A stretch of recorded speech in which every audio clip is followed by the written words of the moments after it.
A point will virtually guarantee Real Madrid a place in the Champions League last 16. A win will secure it. Hello and welcome to the match. I'm here in the studio today with Dermot Corrigan. Dermot, thanks for coming in. Hey Rhiannon, great to be here as always. Real Madrid have had a flying start to this campaign. 3 games, 3 wins. How important is it to secure that place in the last 16 so early on? Yeah, it's gone really well so far. Straight from the off in the competition, Madrid have been really focused, done really well, scored a great amount of goals as we saw already just there in the opening clip. But it's important to push on from here. You can't sit back. Just because you're top of the group doesn't mean you can relax. Juventus, really big team. Things haven't been going so well for them in the competition so far, but that's going to make them even more motivated, even more hungry to win the game. So they'd have to be very focused.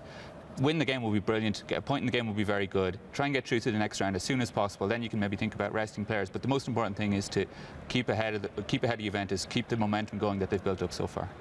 And you mentioned their fantastic start. They really couldn't have had a better start. They've scored 12 goals so far. They're the top scorers along with PSG. What's the secret behind their fantastic start this campaign? I think the former Ronaldo has played a really big role in how well Madrid have started off the season so far.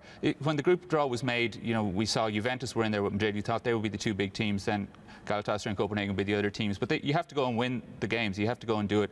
Went to Istanbul on the first week of the season against Galatasaray. Difficult enough place to go. We know the history you have there, the fans that are in that ground. Amazing result, 6-1 win, brilliant goals from Ronaldo, really good performances from Benzema as well in the game. Then you had Copenhagen at home, did really well there as well. Di Maria came to the fore in that game. Individuals have really come up, stepped up to the plate, done well. Game against Juventus was the tougher game at home. That, you know, was close enough in the first half, but again Ronaldo showed how good he was, got the 2 goals, and from there Madrid really took control of the group.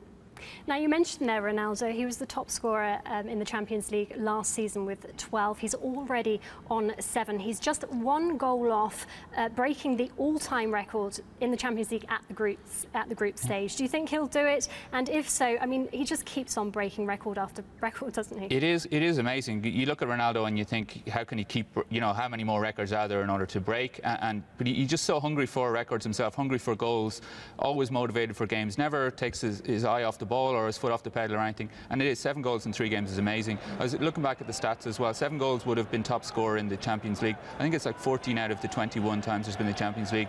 And he's only played 3 games, you know, so he's going to go on. He's definitely going to break the group record. Good chance it'll happen tomorrow. And 14 is the most ever, so he's already on the way to getting there, which is really phenomenal from him after just 3 games.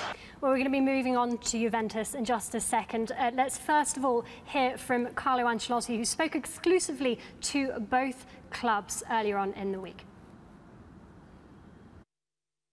Qualcosa di particolare, sono partite diverse dalle altre. These games are a special occasion. You prepare for them in a different way you would others. But saying that, at the end of the day, it's a football match and it's the result that's most important. It's an important group game, but nothing more than that. Niente più.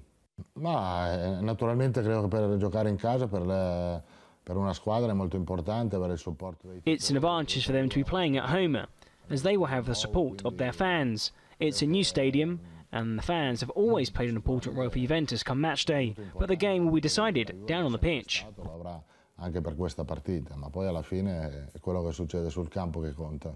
We know that Casillas is going to be in goal because he starts for Champions League games. Varane's going to play because Ancelotti confirmed that in the press conference earlier. Let's take a look now at your starting 11, if you wouldn't mind talking me through it. Yeah, OK. No, as we said, Casillas is the fixture in goals for the Champions League games. I think Arbeloa is going to play at right back. Carvajal has come in and done very well recently, but I think for a Champions League game, Arbeloa's experience, he's been there before, he's done everything, he's a World Cup winner as well, he'll come in. Looks most likely that Ramos will play alongside Varane at centre-back, mostly because Pepe could also play there, but Ramos is suspended for the game against Real Sociedad coming up in the league. So it makes sense maybe to let Pepe sit this one out and then he can come in on the weekend when Ramos can't play. With Coentrao out and with his ankle injury, he's going to miss a couple of weeks, so Marcelo is lined up for a left-back position. Alonso played 45 minutes at the weekend at Rayo, came through that pretty well, so he'll start in midfield. Khedira, I think, as we were saying, he spent the whole of the game, he sat out the whole game against Rayo, so he'll be fresh to come in midfield as well. Modric, I have a feeling will play alongside him. Isco could also play there, but I'll be leaning towards Modric and his greater experience. He did very well, I think, in the first game against Juventus at the Bernabeu. Modric was one of Madrid's best players on the night, showed up against a difficult Juventus midfield. It's one of their strengths, but he played pretty well. And And then we have the front three. I don't think you can leave out any of these front three at the moment. They're all in amazing form over the last few weeks. Bale down the right wing, Benzema up front, and Cristiano Ronaldo on the left where he likes to cut in. I think that's going to be the team. And I have to point out, you had a little bit of a helping hand there, didn't you? Because Ancelotti did say in his press conference. No, we were talking about it earlier on and trying to work out the different options, and then one of the journalists at the conference suggested a front six for him, and I think he just said that that's a good idea, or that sounds good to me. So wasn't confirming it. It was so beautifully put by the reporter who was asking, because he said something like, Alonso, Modric, Khedira, Bale, Ronaldo and Benzema are going to start. Am I close? Well, I'm sorry, he just kind of gave a little smile and said, you know, he's not going to give way. You never know, it could be a little trick to try and hold out against Conte, but I think as sure as we can be that's likely to be the first six for the game tomorrow or on Tuesday. At the Bernabeu, Juventus lost against Real Madrid, but since then they haven't lost a game and they haven't conceded a goal. Can we expect a very different side on Tuesday? Yeah, I'm expecting Juventus to be even more fired up because of what happened at the Bernabeu. They weren't happy with how the game went. There was a penalty decision that went Madrid's way and then a sending off, which, you know, looking at it from our point of view, were both correct decisions by the ref, but from their point of view, they were very angry, especially with the sending off. And the way they are in the group with only 2 points, they need to win. Madrid are looking at coming into the game going, OK, we get a point, we're almost through, we win the game, we're through. But we have a little bit of an insurance policy there, you know, because we're in such control of the group. Whereas Juventus are coming into it, it's almost last chance saloon for them. They can't afford to lose the game. And they are a very strong team. You know, they're Italian champions and they really steamrolled everybody in Italy last season. A couple of challengers to their throne this season are doing pretty well in Italy, but Juventus have responded to that challenge really well and are flying at the moment. And they're a team full of stars. You know, Juventus are one of Europe's biggest clubs, up there, almost up there with Madrid as one of the real marquee clubs in Europe. And any time that the two clubs meet, it is a really great occasion. Met in Champions League finals before, and Madrid have had great, you know, memories of the game in 1998 when they won their 7th European Cup trophy. So, huge occasion. Any Madrid against Juventus is a huge occasion. And from Juventus' point of view, coming into the game so desperate for points, it's even bigger for them. So they're doing very well in the league, but they haven't had a very good start to their Champions League campaign. Why? Really surprising. I think the first game was when they went to Copenhagen was just one of those freaks. They had 30-odd shots. The Copenhagen keeper had the best game he's ever going to have in his career. You can write that off and go, okay, it's just one of those days at the office.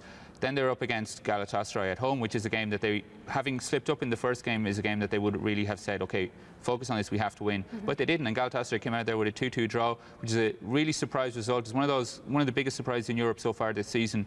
Juventus, you know, they were out of Europe for a while, they had their problems and they were relegated for a while, so they don't have that much European experience in some of the players in the team. Did okay in the competition last season, but they didn't really sparkle in the competition. So for them, maybe some of the players are maybe just getting accustomed to playing in Europe, getting accustomed to the big Champions League nights. Was a huge surprise, you know, trying to explain why a Juventus team packed with such stars wouldn't be able to beat Copenhagen and Galatasaray. It's one of those things, but shows maybe a little bit of weakness, a little bit of lack of experience, and just something that they're going to have to work on and something that Madrid maybe can exploit, because they will start to get nervous. If they're not winning in the game, if things aren't going their way, they're going to start to get worried. And with Madrid's counter-attack, with Bale, with Ronaldo and with Benzema, it's something that maybe if the game starts to get stretched in the second half, we could see a good few goals and it could be a great opportunity for Madrid in that. And not a great Champions League campaign, even though they've brought in big stars like Llorente and Tevez. I mean, Llorente did score against Real Madrid at the Bernabeu, his first ever Champions League goal, but they don't seem to be having as much of an impact as perhaps would have been expected in the Champions League. Yeah, it was very interesting to listen to Llorente when he spoke to the Spanish media around the game when he was here in Spain. It was an opportunity, you know, he knows all the journalists, he knows the people around Madrid. So he was talking about how the Juventus team, they're like clockwork, they're like a machine where every piece within the machine knew their role.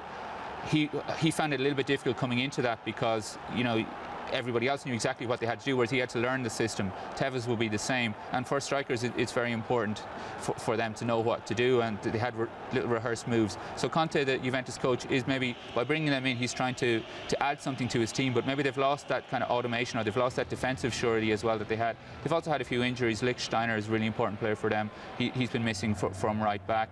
The Vucinic has been out as well, the centre forward. So they've had some injuries, but not too many. I think they won't be happy with how it's gone.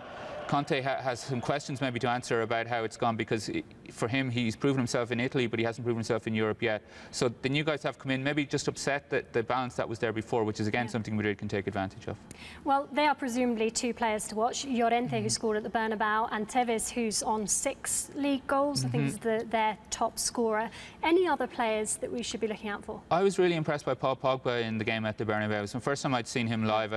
He comes with a big reputation, and we'd watched him on the TV. It was the first chance to see him actually playing in the stadium. And he played. He's a tough, strong kind of central midfielder. Maybe later in his career, he's going to Patrick Vieira, like for people who would know the old Arsenal midfielder. He played on the left side of the midfield and played really, really well. Caused a lot of problems to Arbeloa on the night. Was involved in Juventus' goal. It was his header that Casillas saved, and Llorente pounced to score his first Champions League goal for Madrid. So Pogba looks a really good all-round midfielder. He scored their goal on the weekend at Parma as well, which, you know, that game wasn't going so well for them. They rested a good few players for the game. Then they had to bring in Pirlo, who's also obviously another really important player for them, brought on Llorente, and in the end Pogba scored the goal. Quagliarella is another player. He's been out injured. He came back at the weekend. We might see him. So they do have a lot of stars in Juventus' team, but getting them to mix together is still up for grabs for them. Well, let's take a look now at how Group B is looking, the situation as it stands. If you just talk us through the possible combinations, Dermot, that we could see after Tuesday's game. Yeah, well, it's great to see them Madrid top of the table with 9 points from the 3 games. If they can get the win and go to 12 points, that'll be it. They'll be through no matter what happens in any of the other games. They can start maybe rotating a little bit more and giving players games in Europe later on. Then it gets more interesting down there. I think Juventus, as we can see, only 2 points. So ideally for them, that they would need to win. A draw even for them is not such a great result, because Galatasaray are going to Copenhagen. Copenhagen will also think to themselves, they'll look at that and go, Galatasaray, if we can beat them, which would be a little bit of a shock, but not a huge shock, Copenhagen could fancy their chances of getting through to the last 16. They'll be in a strong position as well. So you can see from the table there, Madrid are well out in front, in control of the group. All the other 3 teams will be going into this week thinking about that they have a chance to go through. There's a third place will get the Europa League as well. So, you know, for somebody like Juventus, maybe that's not something they're thinking about. But for a team like Copenhagen, that's an extra motivation for them.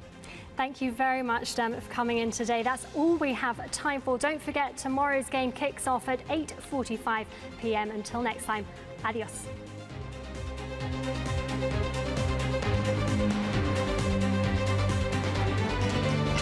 Standing on the corner, suitcase in my hand, Jack's in his corset, Jane is in her vest, and me, I'm in a rock and roll band. Huh. Riding a Studs Bearcat Jim. You know, those were different times. All the poets, they studied rules of verse, and those ladies, they rolled their eyes. Sweet Jane, oh, Sweet Jane, oh, Sweet Jane. I'll tell you something, Jack, he is a banker, and Jane, she is a clerk,